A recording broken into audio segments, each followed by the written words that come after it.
Who tells me this woman is unhappy, my lords?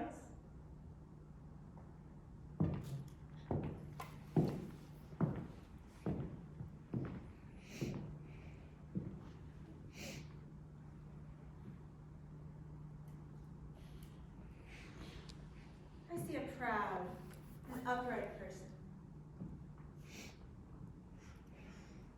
Not in the least bit humbled by misfortune. Destiny has decided in your favor, sister.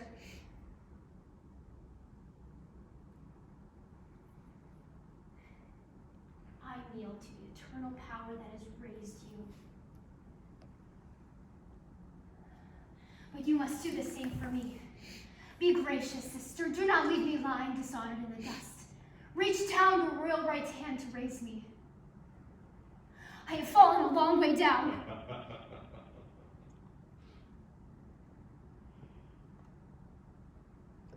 Stay down there, Lady Mary. It is your place. And I thank God in heaven it was not his sovereign will that I should kneel to you. Do not kneel to me. Do not forget that nothing stands forever, that there are gods who punish pride. The proof is at your feet. In front of witnesses, do not tarnish the good name of the tutors whose blood we share. Dear God, do not stand there stern and aloof, a proud sea cliff rebuffing this shipwrecked woman. My whole life is hanging on what my words or tears can do. I call everything that is in me to appeal to everything that is in you, but your ice face freezes my speech.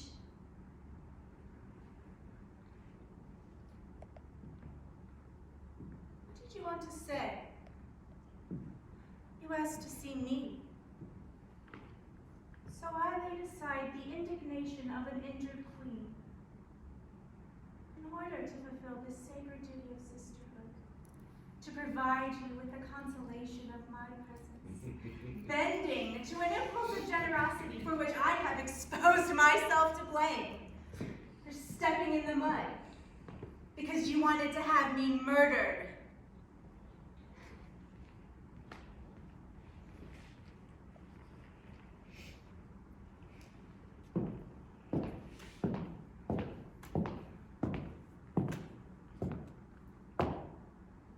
How shall I begin? How can I phrase my words to stir, not wound? God, make my speech a storm, but take the sting out of it. How can I explain my cause without attacking you most bitterly? I do not know, but so it has to be. Though you have treated me unlawfully. Since we behold status of queen, but you have held me as prisoner. I came to you for help. You tore in pieces the ancient code of hospitality, laughed at the laws all other nations lived by, locked me in prison, took my servants from me, denied my friends access to me, forced me to suffer deprivations not befitting my rank, stood me before a court of shame, no court of law. Enough of this! Let endless oblivion blot out my sufferings. Fate is to blame, not your eye, sister. Pure evil rose out of the abyss to stir up hatred in both of us. It was already there when we were young. It grew with us. Madmen blew on the flame, insane fanatics armed the willing. Not by your will or by mine. That's what happens when two monarchs disagree. Into the gap between them furies fly, and with a mighty crack the world divides into two bleeding pieces. There is no one between us now. We speak with our own voices. Not to my face, dear sister, name my crime and I will answer to your satisfaction. If you had only listened to me when I came searching for you urgently, it would not have come to this. We two would not have met in this sad place today.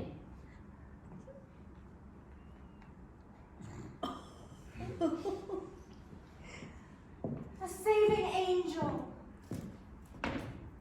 flicked away the snake before I clasped it to my breast. Do not rage against fate. Accuse yourself! Accuse your house and its ambitions! Nothing had muddied the water till your uncle, proud, power-mad priest, crown covetous, proclaimed war against me, and convinced you to claim my coat of arms and my imperial title, so drawing me into a death struggle. He turned the world against me, priests with words and soldiers with swords, both sharpened by the same religious hatred. Even here, among the faithful households of my peaceful kingdom, did he stir up a hellfire. But I am protected by God. The priest, despite his arrogance, has fled, and the field is mine. Your head was aimed at, my head was aimed at, but your head will fall. God holds me in his hands. You will not step so far across the line. Or should I not? Why should I care that we are relatives? What are these laws you say all nations live by? Your church has broken every bond of duty, makes treason saintly, and regicide a blessing. How could you promise? On what book or name? Swear not to fight me if I set you free. There is no lock for your loyalty, safe from the turning of St. Peter's key. Security is forced, negotiation impossible, with your league of snakes.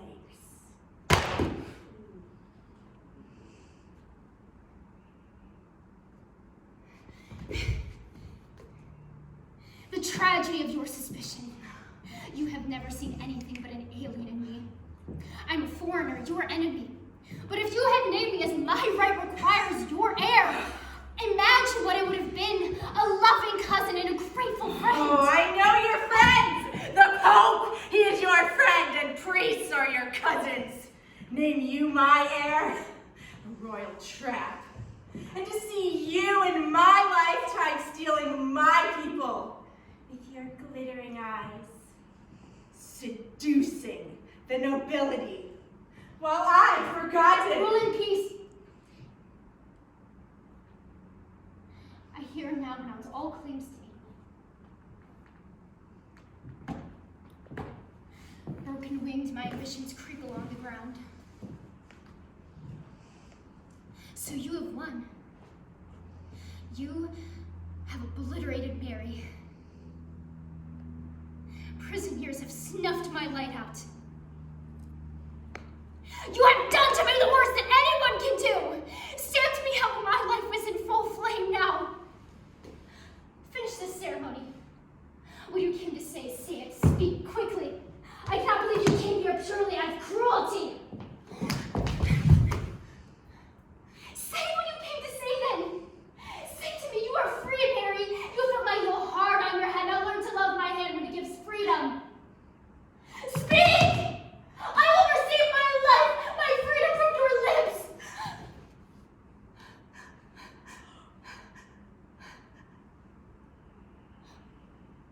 One word reverses my disaster. I am waiting.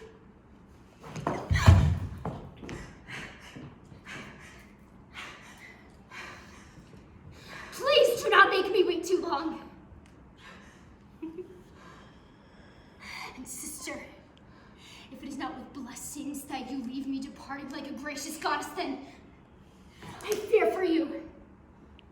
And not for this whole kingdom, but for all the kingdoms that the wide sea touches, would I desire to have your power, cousin. So are you finally defeated, Lady Mary? Are all your plots wrecked? No alleyway assassins determined to be your errant knights? Yes, Lady Mary, it's all over. No more fools will stumble into your clutches, now that the eyes of the world are elsewhere. Nobody wants to try his luck as your fourth husband? Seeing that these days your suitors die before they reach the altar. Sister! God seal my lips!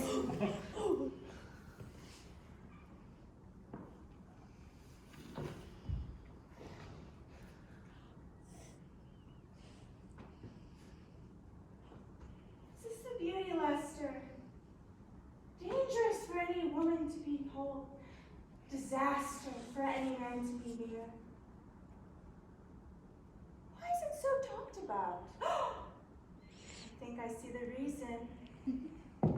To be the darling of the world is easy when you're in the arms of everyone. Too much! This is your true face we're seeing. The mask is correct. My sins were human failings, and I was young and power had confused me. But I have not denied them. I refuse to hide the truth. I let the worst be known so that I can say that what is said of me is worse than what I am.